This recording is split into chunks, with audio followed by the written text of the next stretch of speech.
Cancer কি পুরোপুরি সারানো সম্ভব? সম্ভব,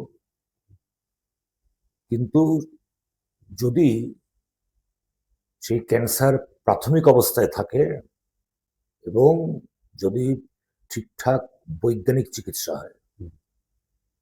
কিন্তু দুর্ভাগ্যজনকভাবে আমাদের দেশে বেশিরভাগ ক্যান্সারই হচ্ছে অনেক অ্যাডভান্স স্টেজে আসে। আচ্ছা।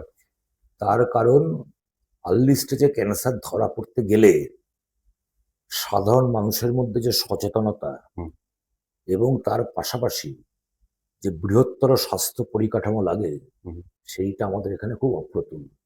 এই কারণে আমাদের যত ক্যান্সার ধরা পড়ে ভারতবর্ষে, শুধু পশ্চিমবঙ্গে না, প্রায় শতকরা 80% ক্যান্সার কিন্তু অনেক অ্যাডভান্স স্টেজে আসে। আচ্ছা।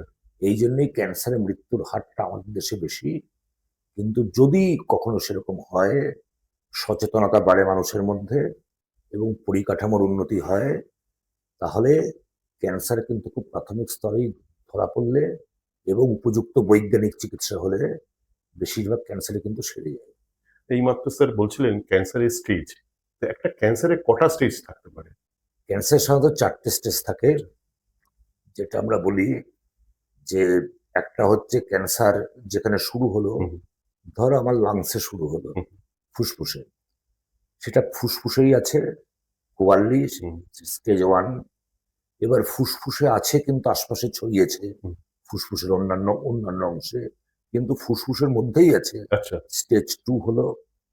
এবারে সেটা অন্যান্য জায়গায়, হয়তো বিভিন্ন লিম্ফ গ্ল্যান্ড যেগুলো আমাদের আছে, বগলে, গলায়, স্টেজ 3। আর যখন সেটা আরো ছড়ায়, লিভারে ছড়ালো, ব্রেনে ছড়ালো, তখন স্টেজ 4।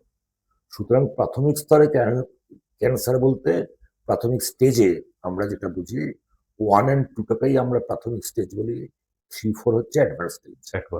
তো স্যার এইখানে আপনি ডাক্তার হিসেবে বলতে পারবেন যে বাঁচার চান্সটা, এটা তো বলা যায় না, তবু কোন স্টেজে গেলে মানুষ বাঁচার চান্সটা বেশি থাকে? অবশ্যই প্রাথমিক স্টেজে গেলে, প্রাথমিক স্টেজে। সেই জন্যই তো আমি বললাম তৃতীয় আর চতুর্থ স্টেজে তারা থাকতে পারে না, অসুবিধা আছে। তো আপনারা শুনলেন যে ক্যান্সার থেকে সেরে আসা যায় এবং কটা স্টেজ রয়েছে, আর এগুলোই আমরা আরো শুনতে থাকবো ট্রাভেল নিউজ পডকাস্টে। দেখতে থাকুন ট্রাভেল পডকাস্ট।